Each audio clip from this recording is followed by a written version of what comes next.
All right, just going to hit record on here.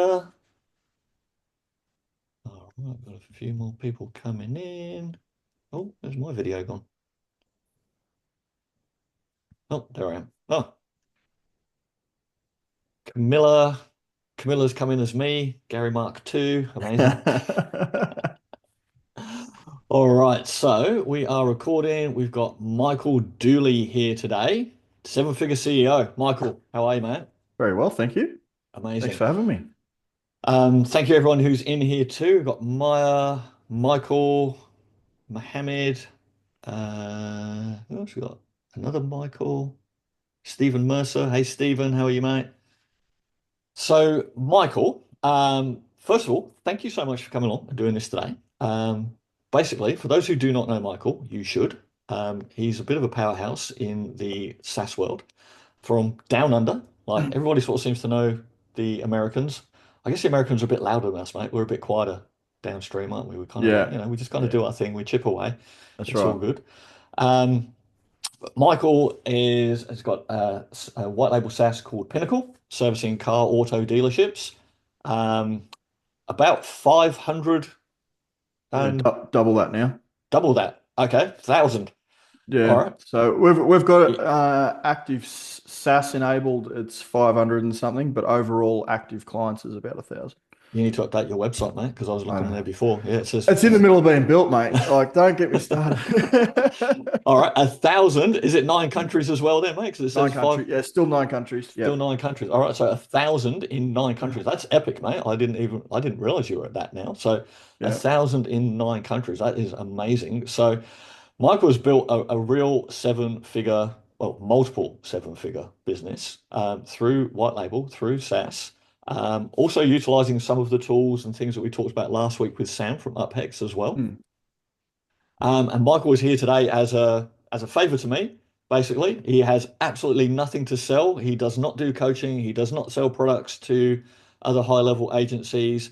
If you are an auto dealer and you're on this call right now, Michael will close you by the end of the webinar because he will sell that to you because that's who he deals with. And if you're an auto dealer watching this on our Facebook page or YouTube or anything else afterwards, then contact Michael and you should be talking to him. Um, so, mate, look, thank you. We've been, friends for a while. We've met up at a Yep. few events. You're part of the Australian mastermind group that we're in, and you're always dropping just like knowledge bombs of sales. That's all I can say, right? I'm not a good salesperson, right? I can sell, not a natural salesperson. Yep. Mate, the sayings could sell ice cubes to Eskimos, mate. That kind of fits you a bit. Like, I sit there sometimes listening when people ask about sales advice, and you just get into it and take them down that little path to drill into. Yep. I can't even do it in the same way, but to drill into the emotion, to tie that to a dollar value where they just see that it makes sense and they just have to say yes, basically. And I Yep. just sit there sort of listening to you. Sometimes I go, oh God, he's so good at that. So, how did you really get started from like you've gone from car salesman basically Yeah. to where you are now? And it hasn't been you know, everyone sees the success now, right? It's not an Hmm. overnight success story. It takes It's a a bit of it's time, a but 10-year overnight success story. yeah. And Yeah. give us a little background of where you were and how you went on this Yeah. journey to seven-figure CEO that you are now, man. Yeah, cool. Thanks. And as Gary said, and that's probably why I do probably sneak under the radar a bit. And I know there's a lot of us that do that because I don't have anything to coach or to sell to other agency owners. So that's why I'm not actively really heavy in like the main high level groups and things like that. It's just I like to help out our little community here in Australia. But my inbox is always open from those who, if ever I get time, I can jump on a call and help out. But hopefully they can get some value from this. Um, so yeah, as I said, there's no pitch here at all. It's just literally just going over what my journey's been. And I know some people probably know it from if you did attend the last high level event where I spoke in Sydney. Um, but long story short, I started in the automotive industry when I was 18. Before that, a couple of little sales jobs here at Fitness First and things like that. Very avid sports person. So I did really well playing professionally field hockey in Europe for a while before I got injured.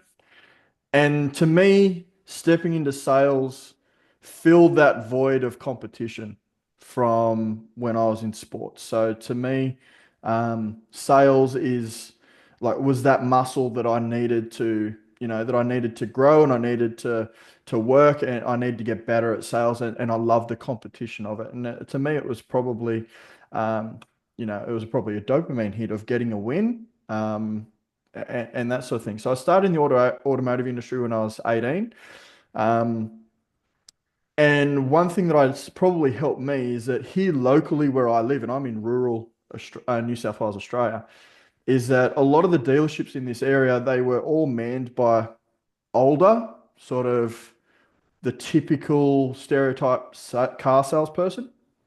So me stepping into that, I none of my family were in the industry. I sort of came in with this new sort of edge and with no preconceived notions of how I should do business, and it worked really well. I was very big on, you know, becoming my whole thing was I want to become mayor of the town. I want everybody in the town to know who I am. And when they think of motor vehicles, they don't think of anyone else except for Michael Dooley. Like that is it. So I wanted to be the identity with motor vehicles in our local area. To the point where even in the newspapers, when they did like the local celebrities for footy tipping competitions, like I was the one that did the automotive industry from a young age. Like they, I built up an identity with that. If there was any local sporting teams that needed sponsoring, I did it out of my own pocket. Like things like that. Like I treated myself as my own micro business inside of the dealership. And it'll all sort of come back at the end, but that's my whole theory on how we sort of look at our clients is that we want them to take full ownership of their business. And with that, obviously, success came, got through management and so on, executive management of the car dealership land. But I would say I became absolutely obsessed with bringing new opportunities into the dealership, like marketing the dealership to the point where we got really, really good at it. And then I did a couple of podcast interviews in the automotive world when I was, hey, who's this young guy down in Australia that's, executive management by mid 20s and killing it.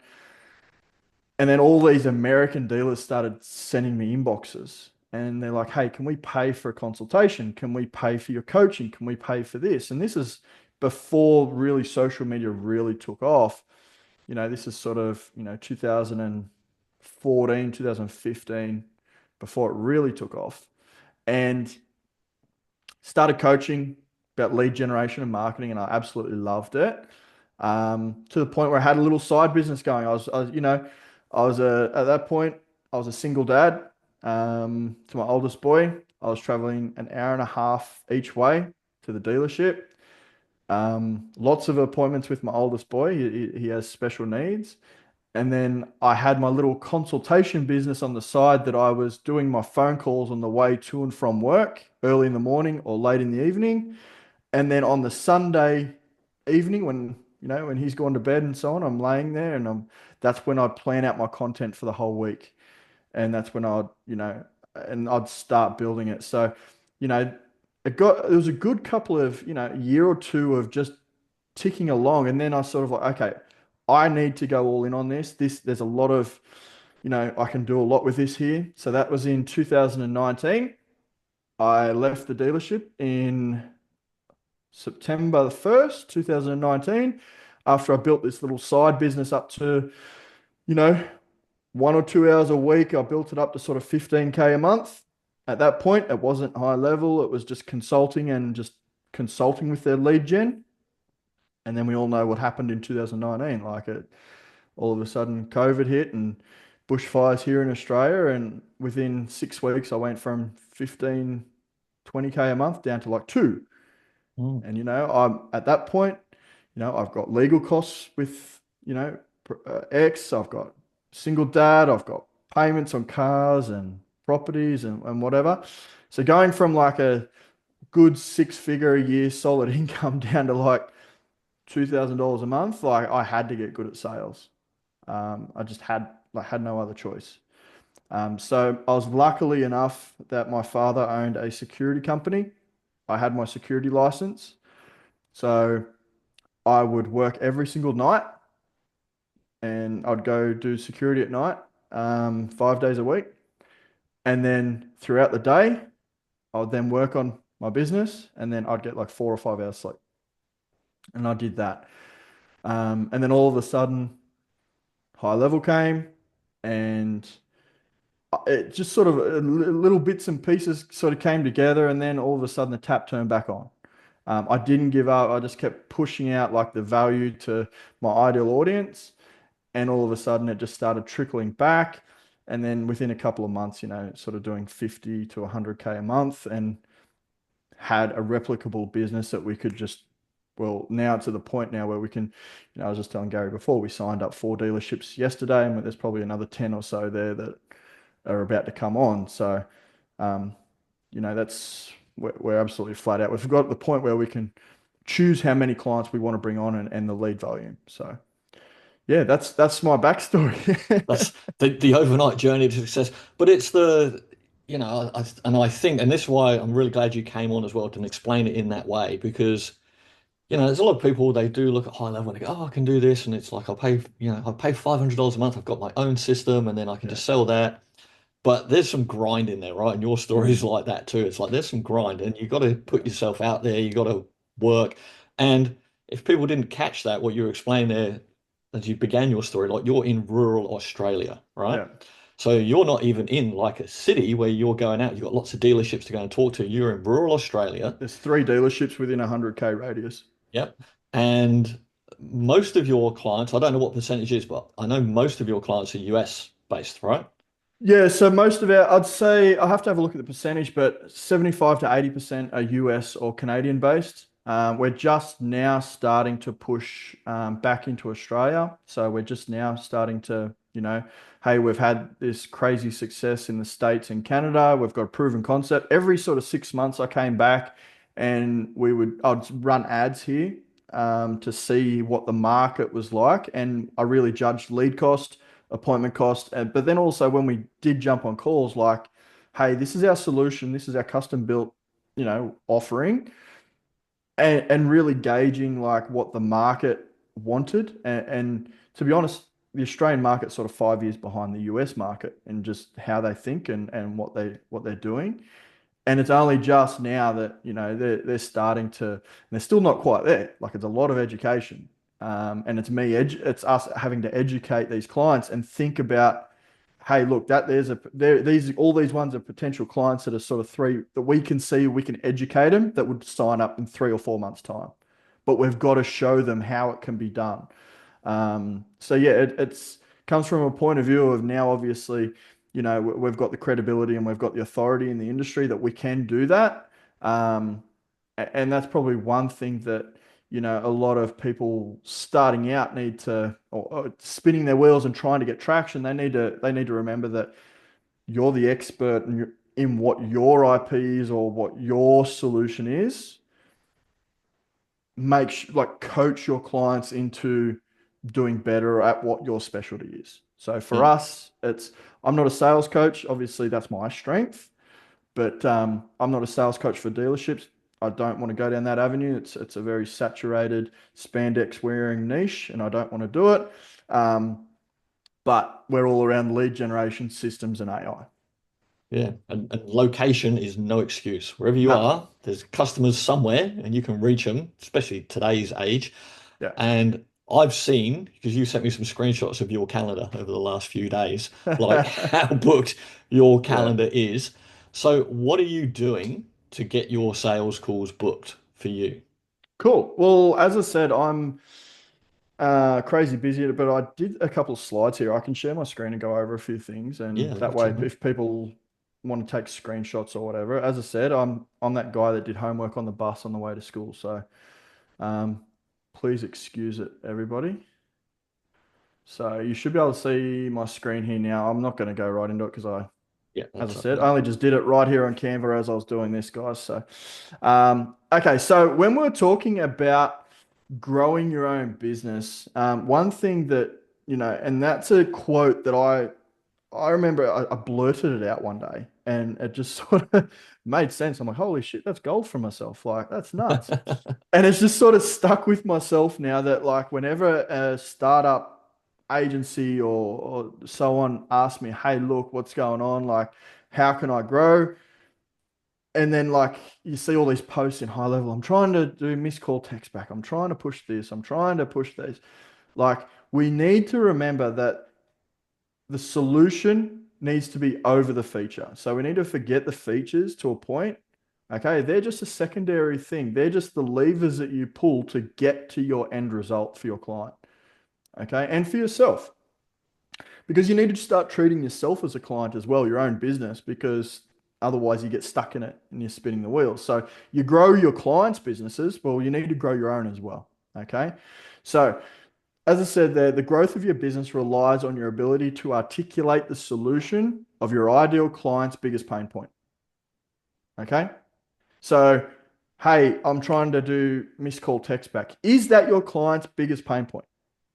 Is that your ideal client's biggest pain point? Or is your ideal client's biggest pain point that they have leads falling through the cracks that they need to be able to reactivate them? Like we need to have, or they're not getting enough reviews to be credible online. So deeply understanding your ideal client's biggest pain point is then where you can create an offer and a solution for that using the platform that you can then customize to make your own. So with that, we need to remember as well that the bigger the problem that you solve, the more money that it's worth to be solved. Okay. So if the client's biggest pain point is only worth to them, say, $1,000 a month to fix, well, there's no way you can charge 800 or 1200. Like you need to have a look at the value to cost ratio on that side of it. And obviously, when you go down the ladder, and Sam Carlson spoke about this last week on your call, as you go down the ladder of a more in-depth solution for your client, the more you're then able to charge. So providing a lead list isn't worth as much as providing do-it-yourself lead generation, isn't worth as much as campaign management, isn't as much as appointment generation. Okay, so we need to look at the value ladder into what we're looking to charge and what it's worth to the end client.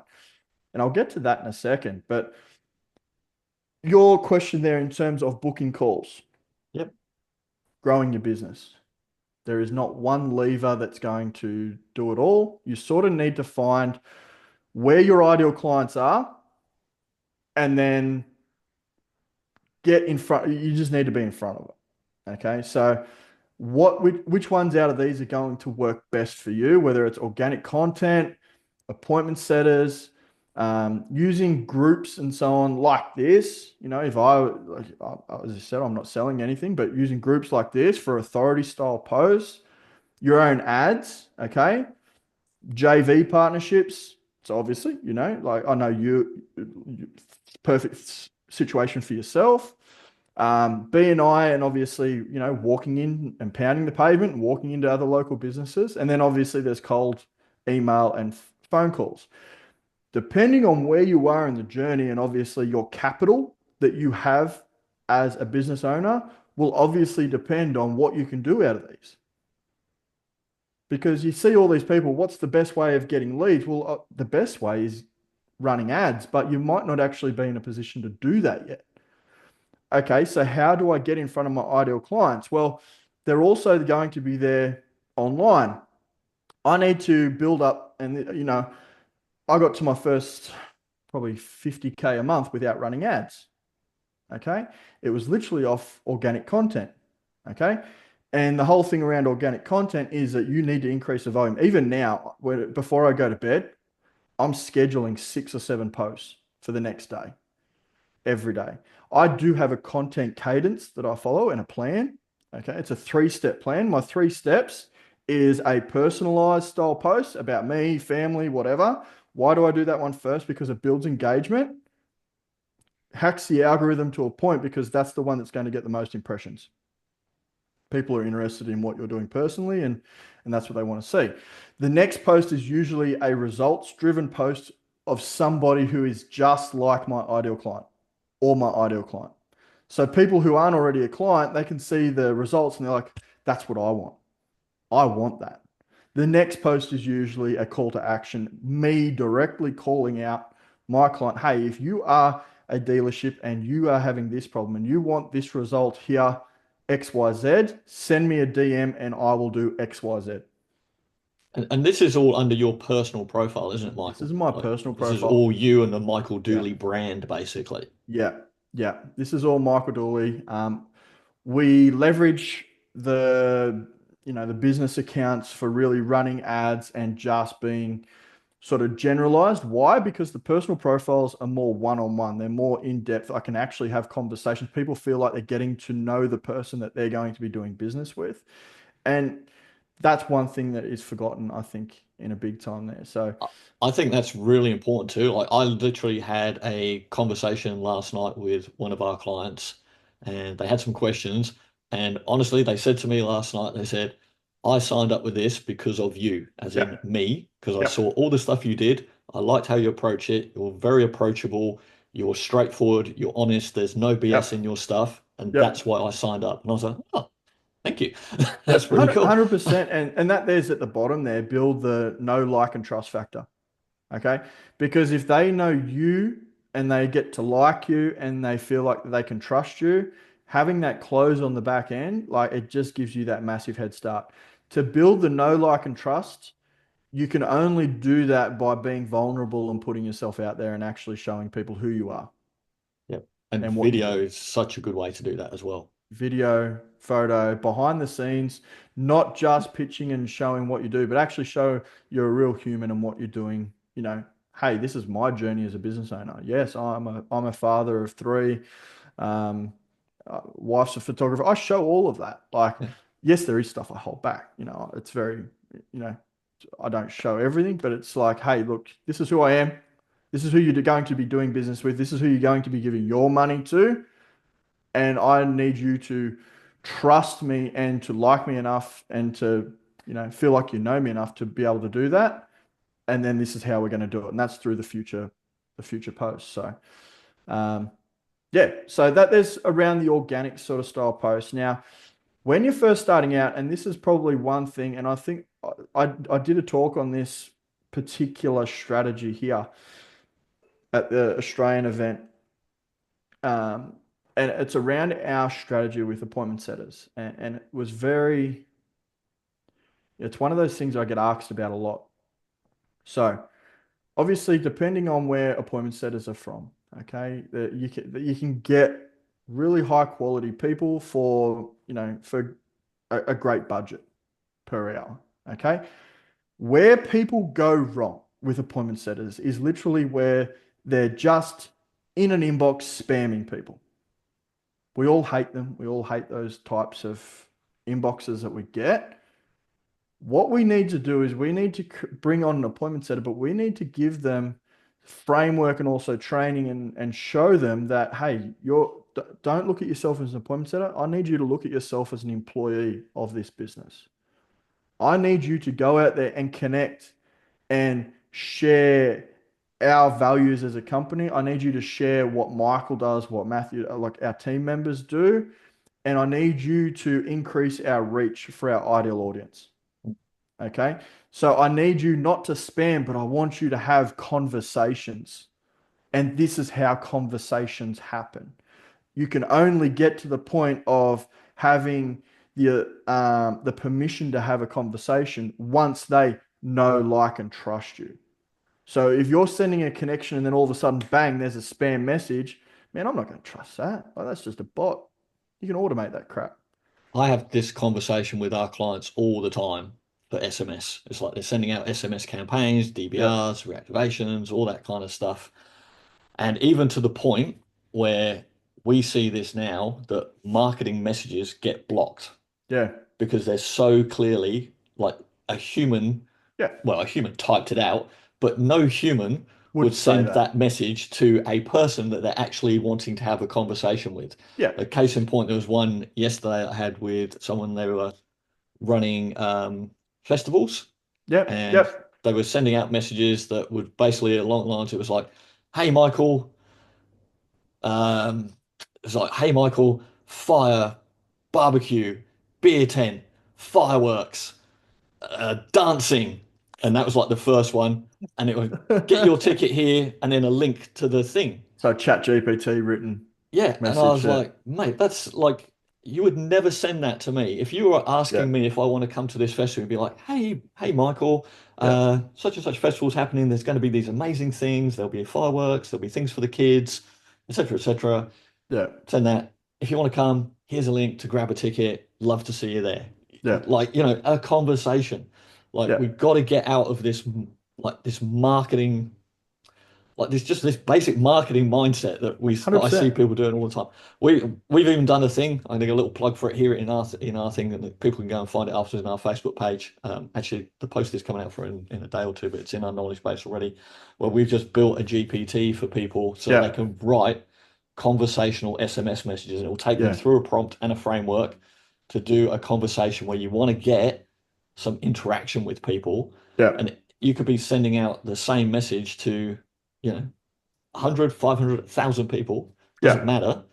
But I want every one of those people to feel like I just reached out and sent that message to them. Yeah, exactly. You need to make it personalized. Like you Mm. want it to feel just for them, not a blast, but you want to feel as though you're talking to them. Yeah. And that's, you know, that's where a lot of people like you're using appointment setters where they're like, I want you to book calls. I want you to book calls. Well, you haven't earned the permission to book that call. Like, and that's where we actually use appointment setters differently. We use them and team members where you're out there to connect to more people than what, one profile can. We're going to have one appointment set and look, one appointment setter for us might run 4 or 5 profiles. Okay. The reason for that is that they can connect more to more people. Same type of conversations are happening in each inbox, but it's more along the lines of like, hey, like how's your like we're giving them so much free training and things that as a PDF, or we're giving them as I put there, the offer that we're giving them in the inbox is low risk but high reward. There's no monetary exchange, there's no scary Zoom calls. There's nothing, we're literally just giving them everything. Hey, how's your month going? It's a bit slow. Oh, look, I'm not sure if you saw, but Michael did a training about, 3 lead sources that a lot of dealerships don't know about. Do you want me to send you that? And you can have a quick look. Bang, and they'll send it like as a lead magnet. All appointment setters, we don't go for book, they don't go for book calls. They're just inviting and bring people into our Facebook group. And there's where we're building our own little community. Obviously, you know that. That's where we are right now for you, um, and building our own community. Once somebody is in the community, after a week or so, they're then following back up. Hey, just touching base. I could see you got into the group. That's awesome. Is there anything there that you saw that grabs your eye? Or is there anything there that you want covered about what we do and how we do it? And the cool thing is, because they're now in the group, they're starting to see all of our stuff and they're seeing it from all the profiles and, from all of the appointment setter profiles in the group, but also from myself. And we're starting to build that authority. And then that there is when we go in and we're booking the calls. So, if we're running one appointment setter, and let's just say that one appointment setter is being paid $5 US an hour, that one appointment setter, let's just say, has 5 profiles they're managing, and they're connecting with 15 people per platform, per profile per day, all of a sudden, imagine how much ad spend that is usually going to cost to Mm. connect and have conversations and build up credibility for that many people. So that's how I really started to scale and using appointment setters in that way. And I always get asked on it. It's a really cool, little bit different way. But once obviously you do have the capital, yeah, look, ads is going to be a tap to turn it on and off. Okay. Basic framework around, bringing your ads is, and this is where a lot of people go wrong. I see ads like, um, you know, AI call centers for such and such. Well, that doesn't mean anything. Like you've got to call out your ideal audience in both the copy and the creative, because obviously Meta's going to be going through some changes with that next year. Um, but the big one there is same thing as before. You need to understand your ideal client's biggest pain point, and you need to call out that in the ad and say that, hey, you've got a solution. Now, what we need to remember is that ads can be scary in terms of lead cost when you're first starting. All of a sudden, you're like, oh, I've just spent like $200, but I haven't signed a client. Well, you need to remember that, okay, if I spend $500 and acquire a client, and I'm just talking hypothetically, the lifetime value of that client might be, say, $8,000. In any other business, if I said to you, hey, give me $5 and I'll give you back 8,000, like you give me 500 and I'll give you back 8,000, like most people will be like, yeah, okay. all day long. Yeah.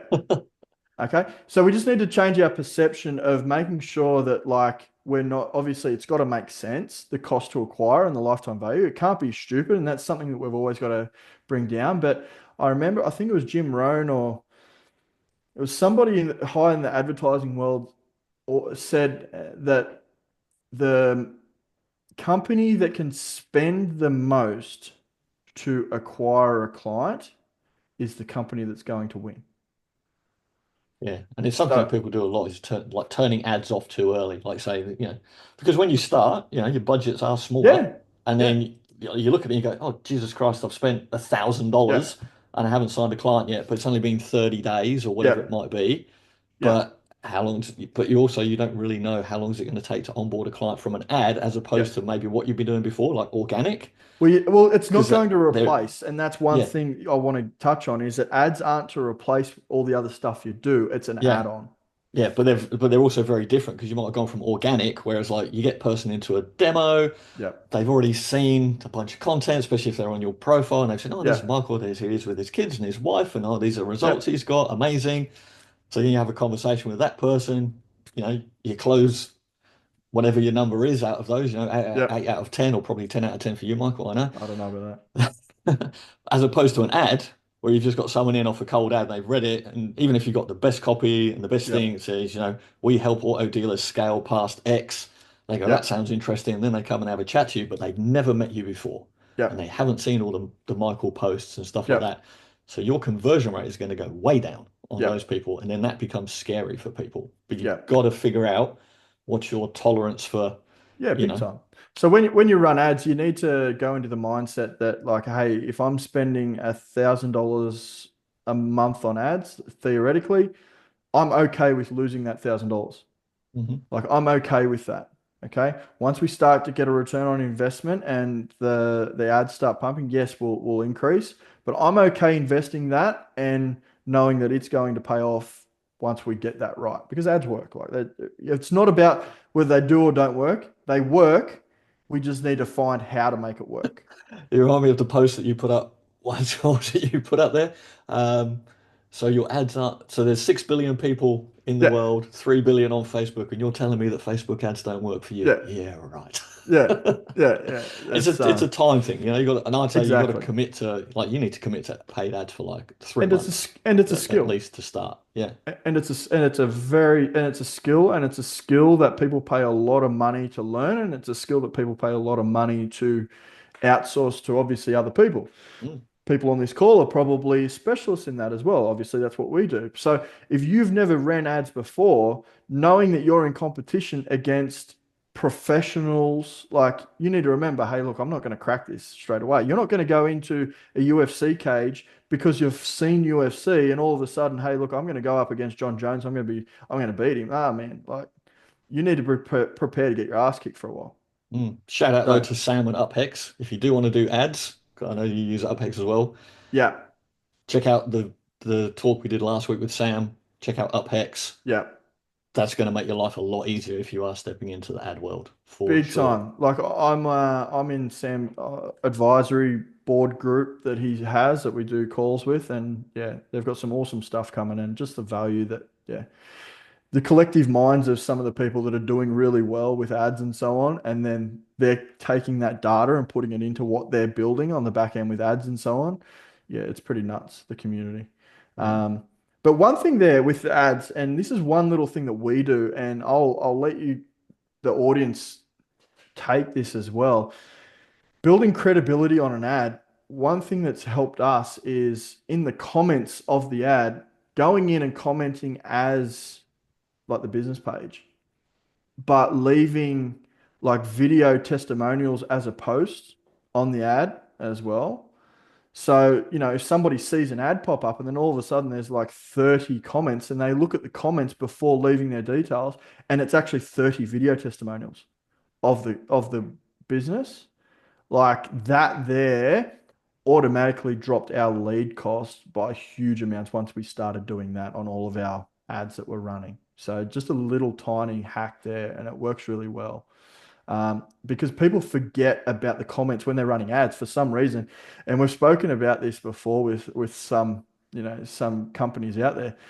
Like somebody, you've got to check the comments in an ad. Like there's you can build a credibility of a business, or you can lose a credibility of a business just Yeah, by yeah. what's in the comments.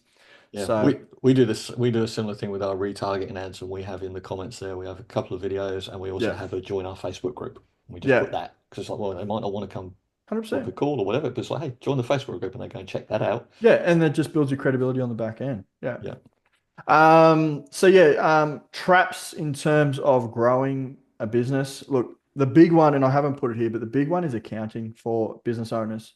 We're so focused on getting to that XYZ that, hey, look, we need to get our books in order on the back end.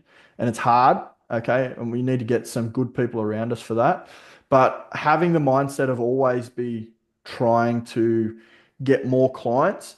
So I see it all the time. Hey, I signed a client and now I'm doing this, this, this, and this with the client. Well, hold on. Go out and get another one. Like focus on getting more and more clients, and then your fulfillment, you should already have a plan in place for that just to happen. Whether you've got a team member to do it or whether you can automate that. If you can automate it, then you have a very scalable business. If you have team members to do it and their processes are through an SOP, or they can, I'm a big fan of hiring people that think for themselves. I get so frustrated in hiring people, and I did this at the start, where I hired people for pure because of how much it was going to cost me, rather than hiring people that think for themselves and their own position. So I can say now to my team, hey, this client here is having this problem. Can you guys just go fix that? Yeah, they can go do it. I don't need to show them what to do and how to fix it, because otherwise I'm then just doing it and I'm pulled even further thing. Okay. Hey, I followed this SOP, but this isn't right. Well, you're going to have SOPs at the start. That's great. But there's going to be a point where you need to be the whole scary thing and actually invest into some really good quality people to grow your business. So yeah, the other one there, and this is a big one that I see a lot in the main high level groups and marketing groups and so on, is not pricing your service for growth. Like, you know, this is no disrespect to a lot of people, but a lot of people will be like, "Hey, I won the SaaSpreneur Gold Award. I got two of them sitting over there in the corner." Um, cool. You have a look, and they charge $97 a month. Okay, that's awesome, but at the end of the day, you're still grinding. It's still hard for you to do. But that $97 a month service that you're fulfilling could probably be worth to your client them paying 1,000 a month for it. So that's where you sort of need to find that happy medium of actually pricing your service to what it should be, and not just signing people just because you're the lowest price, but signing people because you're great at what you do, you understand your ideal client better than anyone else, and your service is amazing, and you can charge well for it. Like our services, like we have two services. High ticket starts at 3,500 a month. Low ticket starts at 500 a month. And there's setup fees with each of them. There's add-ons with each of them. Okay. So when I see people like, oh, I just sold a full platform and this and that and this and that for $97 a month, I'm like, why? Like, one, it doesn't cover your hourly wage, and you're going to be doing 20 hours a week for that one client. Like, it just doesn't work out. And then when you're building out your solution for your client, and I say solution because we're talking about platforms and so on, whether it's, whether it's high level HubSpot, whatever, even myCRMSIM, Apex, Play, whatever, all of these platforms are literally just add-ons for your ideal solution. And obviously Gary's is an amazing one and we use it, but it's part of the solution that you put together to create your own IP. Like I can go out there and quite confidently say, hey, look, we've got people that try and copy us with Pinnacle. We've got a couple there that have really tried hard, but they don't have Pinnacle because it's our IP, it's our systems. So when the amount of times that we've had a client say, oh, look, I've seen something like this before. Yeah, you've seen something like this, but I want to show you what we've got. And then all of a sudden they're like, okay, what you've got built out is exactly what I need. And that only comes from you back to the start. I like understanding your ideal client's biggest pain point and building your platform to solve that, or building your solution to solve that and your offer around to solve that. The last slide I have here is literally, in the high level, in the Aussie high level group and the marketing calls, I get asked about sales process and sales framework all the time. And anybody starting out, and everyone's like, oh, how do I close more deals once I'm on a call with people? If you want to take a screenshot of this, this is extremely basic. There's going to be some sales trainers out there that I would recommend. And I'd say, as I said, I'm not a sales trainer. I know it's my strength, but if you go to people like Ryan Tuckwood, Jeremy Miner, like all these guys, they're amazing.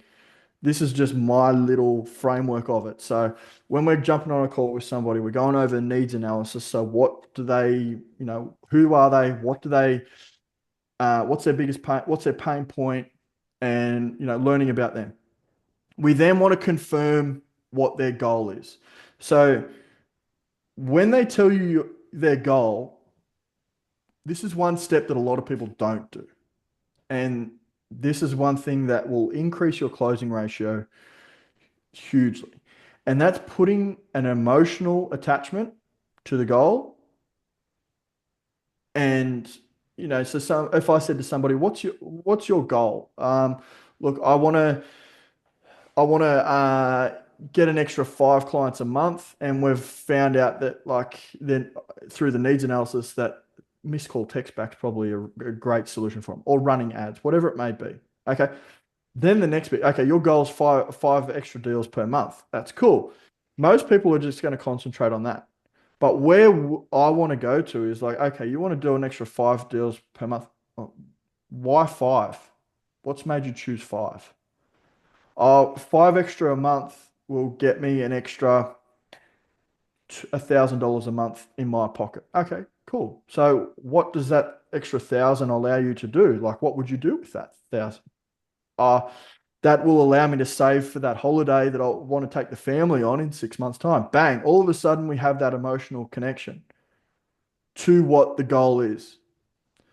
Now, what does that mean? It means when I do my trial close, which is next, I can reaffirm to them. Okay, so what you're telling me, Gary, is that you want to sign up an extra 5 clients per month. So then that way we streamline the back end of the business. And I think there's a way that we can do that. And I'll show you that in a second. But signing that extra 5 clients a month will get you probably an extra $1,000 a month in your pocket. That right? Yeah. And obviously that's where you want to obviously, you know, all the light on the hill is shining towards in 6 months' time, taking the family away to that holiday that you want to go to. So I want to show you how I can help you get on that holiday in 6 months' time. Okay. And if I can show you our solution that would get you there and cost you well under, he's just told me an extra thousand, okay, and cost you under that thousand, let's just say it's, a quarter of that per month, would you be willing to see what I have? And you get permission to go move forward. And it's all based on back onto that emotional connection. If I could, would you? Once you get permission to actually show what you do to solve their problem, to get them to their end emotional goal, that's when you can present and close. And following that framework, close ratios went through the roof. And obviously, I know I've handed this to a lot of people starting out in the Aussie group, and I know they're doing pretty well with it as well. I like there's a little clothesline very like that I got from Matt DeSano from HL Pro Yep. Tools, and we get to the end there, but he flips it around a little bit, so he's asking for permission or getting the feedback from him, but he'll say, "Is there any reason why, if I can show Yep. you this, is there any reason why you wouldn't be ready to move ahead with us today?" Yep. Yeah, that's Because NEPQ. So that's a Jeremy Minor sort yeah, of because close. Yeah, everybody wants to object, so they're used to saying no. yeah, But if you're asking them, is there any reason why you wouldn't want to move ahead? And they go, yeah, no, you go, amazing, let's go. yeah. But if they say yes, you go, oh, what's the reason? Exactly, exactly. So you get the opt-in first to close them on what they're going to tell you is going to close the deal, and if there's any objections, first of all, you haven't done your job well enough yet to get to what that pain point is. So you need to do some more searching around and needs analysis to get the pain point first. Perfect, beautiful, man. We've got a few people sitting on here. We've got sort of 10 minutes or so left. Any questions for anyone? Anyone want to put a question in the chat for Michael? You got someone sitting here that's, he's been through the grind, he's built the company, he's doing all right now, Michael. He's Doing not okay, doing not bad. okay. Eats lunch every day and just to get through. It's not always noodles. Any questions for anybody? Or I got a couple other ones that I could throw in there if we don't have any from anyone else. No, mate. To I think everyone. I think I think one that it's probably one that we've spoken about as well, and it's around structuring like how you do like how when do sales calls and so on. And obviously like I've showed you my calendars and stuff, and um, I live and die by my calendar, and I know you're much the same. But once you get to a point of having a service and price point that's very replicable, and you have your ideal clients so tied in that you know everything about them, but then they're all the same, that's when you can actually start to really scale because obviously then you can start doing group sales calls, which is what we do to a point now as well. So we do a one-on-one high ticket calls. So they're, if it's we do two services. So we do if it's a business, so if it's a car dealership, that's high ticket. That's a done for you. There's no, like, that's high ticket. If it's an individual sales consultant, that's low ticket. So when people always say to me, Michael, what industries and niches should I go for? Like, I'm big on, like, is there multi levels within the business that you can serve high and low? So mortgage brokers, okay, you can have the full um, agency, like the full firm brokerage, or you can have the individual brokers. Now, one of them is going to be obviously of like a bigger, higher ticket service. The other one's going to be like your copy and paste solution, which is like a do-it-yourself. Real estate agents, you've got the full agency, and then you've got the real estate agents and the brokers as the low ticket. So you can have one or the other. I'm a big fan of picking industries that have that. Otherwise, you sort of get stuck in that competition of, let's just say it's a builder, and look, great industry to be in, but probably not so much more of like a copy and paste do it yourself solution. It's probably more of like a higher ticket done for you. And then you get caught in like, where's my pricing? Does it sit high or low? So, yeah, once you sort of can have a very clear cut um, idea on who your ideal clients are, then you can set your calendars up and your sales calls to be, you know, get 20 people on a call every 2 days and I, away you I, go. I think it's something with that as well. If we don't have any questions for anyone, I'm gonna throw this out here about your ideal client, right? And knowing who they are, and when you're on a sales call with someone, and knowing when to close and when Yep. not to worry about it either, right? Yep. And I talk to a lot of different agency owners, different things. Clay Lawrence, we spoke to a while ago with Review Harvest, and he was talking about this, how he's got his ideal client. But this came up for me sort of a while ago. I was talking to someone, and I was thinking about this call coming up when I was on the conversation with them, and it was very clear to me that there was enough objections to them that we probably weren't going to be the perfect solution for what they Yep. wanted. Right? We could Yep. we could do it. We could send text messages. It was gonna work, but there was enough objections that they were like, oh, I don't know, and Not best fit. not the best fit. I 100% could have got them to try us, all right, because we can give them an offer and say, hey, look, you can try our service. This is the cost to do it for a month anyway. We give them a discount. If you don't like it at the end of 30 days, we'll refund you anyway. It's not a Yeah. problem. But there just wasn't a point. I could just tell there was enough objections there that they were just going to end up with a refund. We weren't the right fit. But we just had a really nice conversation and we got towards the end of the call and I was like, look, this is what I think you should do. And I gave some advice in another direction. I think you should figure these things out here. This is going to Yeah. work for you. We're here if you need us, Yeah. but if you're not, don't worry about it. We had a great call. They ended up walking away going, that's amazing. Thank you so much. I'm definitely going to recommend you to anyone else though. Yeah. So I didn't. So to me, that's a better outcome than Yeah. bringing Big them on time. board to someone I was 99% sure that they would try us and we weren't going to be a great fit anyway. They would refund. But now they've gone away. They understood exactly what we did and Yeah. how we could help people because we had a good conversation. I understood all their needs. I explained to them exactly who we could help, the best things that we could help with. So now they knew about us. They were happy because I didn't try and pressure them into anything either. Yeah. And now they go away going, that's great. We'll recommend you to anyone else that we see now in the groups and stuff like that. Perfect. So not being afraid to not close if they're not the right fit for you Yeah. as well, I think is a good skill as a salesperson too. Yeah. Big time. And as a business owner, it probably comes to a point where you're not, you've got to get to that point of being okay with letting business go. Like that's a scary one. Hmm. Like if you're somebody who's, yeah, look, you're doing 5, 10K a month, like letting go of somebody who's going to pay you, 500 to 1500 a month, like, oh, I don't really want to do that, but I sort of need that. Well, what does that then cost you time wise to then close more deals? Like, is that not going to be the best fit and best use of your time? Like, it's a scary thought, but it's one that, yeah, obviously we all learn at some point. Yeah, I think flipping that round in your head to go, oh, I must get this client on board, and then you're trying to keep them, trying to save them when you Yeah, know they're not quite right anyway. Don't worry about that. That time you know you're going to spend on that yeah, client anyway because they're going to time suck you. yeah, Spend that time getting more. marketing, doing your profile pictures, Yeah, doing some videos, reaching out, cold call, DM, whatever you yeah, need to do to get leads. There's a lot of people out there. Find more of them exactly. and get the right ones in. Exactly. 100%. Yeah. So perfect, mate. Um, do you have, I've got a question here that your biggest bit of advice for those sub 10K per month? What's the biggest bit of advice you would have to them? We've covered a lot of Yep, stuff there anyway, so it might be one of the things we've already touched on. But if yep, you had a one standout, I'm trying to get to 10K. yep, That will allow me to leave my job and focus more on the business. yep. What's the biggest thing that I need to do? Don't get comfortable. It can go very quickly. It can go away very quickly.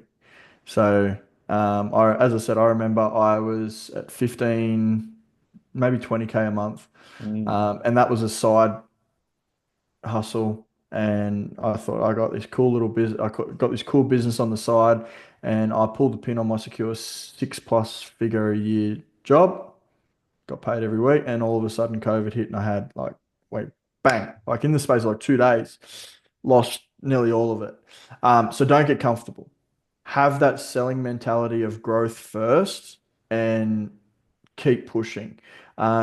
In terms of what I would be doing if I was in that situation of, hey, Michael, let's pull you back and let's go back to that 10K per month, I'd still be dialing in 100% of who my ideal client is because you may not have the volume of clients there.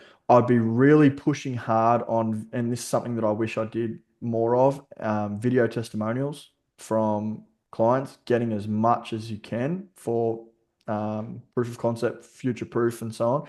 Because there's always these people like, can I speak to one of your clients or whatever? We get that all the time. It doesn't matter how many times, like we show people, hey, like we tell people, hey, look, you came to us because you know that we've got a huge client base and we're the best at what we do. Like, can we speak to one of your clients? I'm going to send you a page and it's going to have like 40 testimonial videos on it. Okay.